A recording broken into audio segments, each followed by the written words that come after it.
I'm just one block from the White House in downtown Washington, D.C. Hi, I'm Joe Himmeley, and today, by special invitation, I'm at the DACOR Bacon House. The fabric of American history has been woven by many hands, failures, triumphs, and all that in between to create a cloth that has not yet been pulled from the loom. Today, I bring you just one small thread of that history, a thread that intertwines with many others. This house on F Street was born into American history even before it was built. The land it calls home was once owned by a Scottish immigrant named David Burns. Burns's land was originally part of Prince George's County, Maryland, but most of it was sold off in parcels to the federal government for the construction of the White House grounds and the National Mall. This F Street parcel remained in private ownership and was owned by Tobias Lear V from 1815 to 1824. Lear was George Washington's personal secretary and husband to Frances Dandridge Henley, niece of Martha Washington. Lear was also a pioneer American diplomat appointed by none other than Thomas Jefferson. This property was highly sought after for its proximity to the White House, and over the years the property has been owned by many prominent Washingtonians. Tench Ringgold built the house using enslaved labor in 1825. Ringgold served as U.S. Marshal for the District of Columbia under James Monroe and John Quincy Adams. He lived here from 1824 to 1835. Supreme Court Chief Justice John Marshall boarded here from 1831 to 1833 and would gather his associates in the South Drawing Room where they would sip Madeira and discuss court matters. In 1835, William Thomas Carroll and his wife Sally Sprigg Carroll purchased the home. William served as the chief clerk for the Supreme Court for 30 years and remained an important player in D.C. for 50 years. The Carrolls were close family friends of the Lincolns. You may remember a video where I visited the Carroll Mausoleum in Georgetown and pointed out where Willie Lincoln was briefly interred. During the time the Carrolls lived in the house, the surrounding street was lowered, so what we see as the second story was originally the ground floor. They built these retaining walls made of brick and Seneca sandstone. Another modification relative to the change in street height was the driveway, which was raised, and I love how they put steps in the center for pedestrians. When you look up, you'll notice two large beams sticking out over the driveway.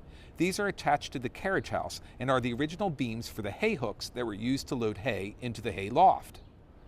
These lampposts were added by Mrs. Carroll around that time too, along with the grillwork on the windows and the stairs here. They also added the fourth floor by extending the walls, adding windows, and changing the shape of the roof from gabled to almost flat. After Sally's passing in 1895, the house was purchased by Melville and Mary Ellen Fuller. Melville was Chief Justice of the Supreme Court for 22 years. Mary Ellen had the South Drawing Room converted into a library and office for Melville. The Fullers used the house to host weekly meetings for justices and welcome dinners for new justice members. In the north parlor, you'll find this special window. It's unique because it opens like a typical window above, and then below, there's a door that opens. It leads into a room which was originally a porch that was added by the Carrolls, but the Fullers had it enclosed and converted into a gallery. Following the death of Justice Fuller in 1910, the house was purchased by Alice Copley Thaw. Under Thaw's ownership, the house and carriage house were remodeled. The remodeling of the carriage house included creating living quarters above the stalls for a chauffeur. In 1925, Thaw sold the home to Robert Lowe Bacon and Virginia Murray Bacon, who would become the last private residents. The Bacons made several modifications to the home, including the addition of 2 bathrooms, air conditioning, and the dividing of rooms to create servants' quarters. The house was a hub for Washington's political elites, largely due to its proximity to the White House and what has been called the President's Neighborhood. The home has long been used to host meetings and bring people together. In fact, it still does that today, as DACOR is committed to maintaining the future of diplomacy. This is the green room. It was used for entertaining and as a bedroom, and has also been used for private off-the-record meetings. You'll find an original fireplace that was used for both heating and for cooking. I love this small stand that has the initials VB for Virginia Bacon. DACOR has done a wonderful job maintaining the house and accentuating its beauty, not only through preservation, but also by adding historic artifacts and antiques. One of my favorite details of the house is here. This entrance was likely used as a servants' entrance, so it was not used by the owners or guests, but it has this beautiful barrel-vaulted brick ceiling. Previously covered by drop ceiling, likely during the 1980s, the ceiling was recently rediscovered during maintenance. This entrance was built into the garden wall, and the barrel vaults are actually used to support the porch above. At the landing on the second floor, you'll find one of the house's most impressive artifacts. This is the actual portal of the Tangier American legation that has been brought back to the United States. American-Moroccan relations began in 1777, and in 1821 the American legation was built in Tangier. This door was built large enough for a horse and rider to pass through, but since an opening of such a large door was not necessary for those on foot, a smaller door was built in to accommodate pedestrians. It's made of Moroccan cedar, and its 350 brass studs and ironwork typify traditional Tangier doorways. You wouldn't guess that this was a special piece of furniture, but it is.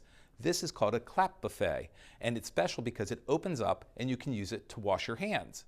Once you open the top, you can pull out two little braces on the side, and then this shelf will extend to make more surface area. And then you can open up these smaller shelves with really decorative little brackets underneath here to give you shelving on both sides of the urn. So the urn itself has some decoration here and wing nuts on either side. You would be able to remove the urn, fill it with water, and then reinstall it.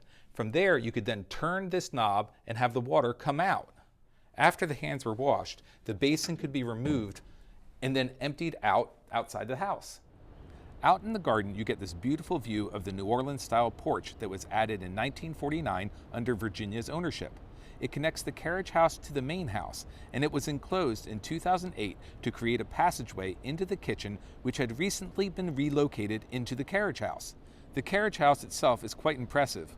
Once used to house horses and carriages, it now contains the kitchen, a conference room, offices, and archival space. This carriage house has earned 2 awards for historic preservation and architecture from the American Institute of Architects. If you'd like to visit, you can schedule a private tour or come during their open house hours. Check out their website for details. Thank you so much for watching. I hope you enjoyed learning a little bit about the DACOR Bacon House. And please subscribe and turn on notifications so you won't miss our next historic house tour.